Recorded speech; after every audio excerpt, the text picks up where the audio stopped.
এদিকে নির্বাচনকে সামনে রেখে আগারগাঁওয়ে নির্বাচন ভবনে দেশীয় পর্যবেক্ষকদের সাথে চলছে নির্বাচন কমিশনের সংলাপ। সেখানে আছেন সহকর্মী মাহফুজা মুসলিহ। আমরা সরাসরি যুক্ত হচ্ছি তার সঙ্গে। মুসলিহি, দেশীয় পর্যবেক্ষকদের সঙ্গে এই মুহূর্তে আলাপ আলোচনা চলছে এবং কি কথা হচ্ছে সেখানে বিশেষ কিছু জানতে পেরেছেন কিনা জানাবেন।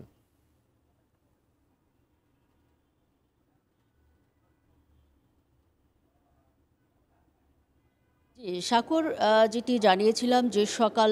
10টা 30-এর পরপরই কিন্তু আজকের দেশি পর্যবেক্ষকদের সঙ্গে এই সংলাপ শুরু করে নির্বাচন কমিশন। এর আগে এ পর্যন্ত মোট 47টি রাজনৈতিক দলের সঙ্গেও কিন্তু নির্বাচন কমিশন সংলাপ করেছে এবং মূল লক্ষ্য ছিল সামনে যে নির্বাচন, ত্রয়োদশ জাতীয় সংসদ নির্বাচন, সেই নির্বাচনকে একেবারেই গ্রহণযোগ্য এবং বিশ্বাসযোগ্য করার ক্ষেত্রে অভিজ্ঞ যারা রয়েছে, অংশীজন যারা রয়েছে, রাজনৈতিক দলের নেতাকর্মী যারা রয়েছে, সবার সঙ্গে পরামর্শ গ্রহণ করা। এরই ধারাবাহিকতায় আজকের নির্বাচন কমিশন কিন্তু দেশি পর্যবেক্ষকদের সঙ্গে সংলাপ করছে এবং এই সংলাপ সকালের যেই পর্ব, সেখানে কিন্তু মোট 40টি বেসরকারি বা সরকারি যে পর্যবেক্ষক দল, তাদের সঙ্গে তারা কথা বলছেন বা পরামর্শ নিচ্ছেন এবং পরবর্তী সময়ের যে সংলাপ, দ্বিতীয় সেশন আমরা বলবো, সেটি বেলা 2টার সময় শুরু হবে এবং 4টা পর্যন্ত চলবে। সব মিলে আসলে এই সংলাপের সূচনা বক্তব্যে প্রধান নির্বাচন কমিশনার এম নাসির উদ্দিন যেটি জানিয়েছেন যে এবার কোনোভাবেই গত 15 বছর যে বিতর্ক হয়েছে যে নির্বাচনগুলো নিয়ে এবং বিতর্কিত নির্বাচন যা হয়েছিল, তার কোনোভাবেই সেই নির্বাচনের যেই ব্যাপারটি, সেরকম কোনো অবস্থা বা পরিবেশ তৈরি করতে দেয়া যাবে না। এবং প্রধান নির্বাচন কমিশনার জোর দিয়ে বলেছেন যে এবারেই সবচেয়ে বিশ্বাসযোগ্য একটি নির্বাচন হবে। বিশেষ করে নির্বাচন কমিশনার অবসরপ্রাপ্ত ব্রিগেডিয়ার জেনারেল আবুল ফজল সানাউল্লাহ সাহেব, তিনি যেটি জানিয়েছেন যে আগামী যেই 2026 সালের নির্বাচন, সেটি হবে বাংলাদেশের ইতিহাসের সবচেয়ে গ্রহণযোগ্য নির্বাচন এবং এই গ্রহণযোগ্যতা বজায় রাখার ক্ষেত্রে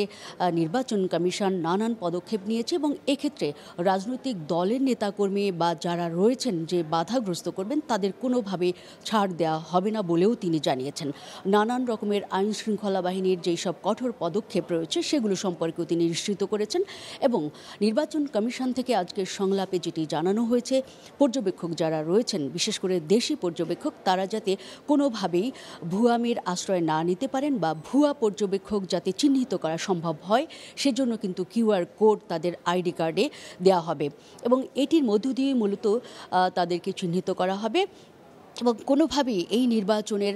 কোনো দুর্নীতি বা অনিয়ম গ্রহণ করা হবে না। পর্যবেক্ষকদের প্রতি তার যেই আহ্বান, বিশেষ করে প্রধান নির্বাচন কমিশনের যেই আহ্বান বা অনুরোধ, সেটি হচ্ছিল এরকম। আমরা বলতে পারি যে পর্যবেক্ষক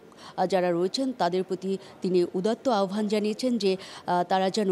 রাজনীতির সঙ্গে যুক্ত বা মিছিল মিটিংয়ে যারা যাচ্ছেন এই মুহূর্তে বা নির্বাচনের আগ পর্যন্ত যারা যাবেন, তাদেরকে কোনোভাবেই যেন নির্বাচনী কাজে, বিশেষ করে পর্যবেক্ষণের কাজে না রাখা হয় এবং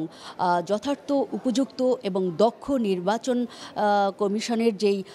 এজেন্ডা, সেটি হচ্ছে যথার্থ এবং দক্ষ নির্বাচন যেই পর্যবেক্ষক বা নির্বাচনী পর্যবেক্ষক, তাদেরকে উপযুক্ত করে তোলার ক্ষেত্রে একটি বিশেষ প্রশিক্ষণের আয়োজন তারা করবেন এবং পর্যবেক্ষক যারা রয়েছেন তারাও তাদের যেসব লোক নিয়োগ করবেন, বিশেষ করে পর্যবেক্ষক যেসব সংস্থা রয়েছে, তাদের প্রতিনিধিদের প্রতিও তারা এই আহ্বান জানিয়েছেন। এবং আমরা জানি যে এর আগে বিশিষ্ট বুদ্ধিজীবী, শিক্ষাবিদ, বিভিন্ন অংশীজন এবং রাজনীতিবিদের সঙ্গে মূলত তারা সংলাপ করেছেন এবং এই সংলাপের মধ্য দিয়ে তারা আগামী জাতীয় নির্বাচনকে কিভাবে সুষ্ঠু, গ্রহণযোগ্য এবং বিতর্কের ঊর্ধ্বে ওঠানো সম্ভব, সে ব্যাপারেও তারা গুরুত্বপূর্ণ পরামর্শ গ্রহণ করেছেন। আজকের এই সংলাপ থেকে এ পর্যন্ত ছিল আমার কাছে সবশেষ পরিস্থিতির খবর।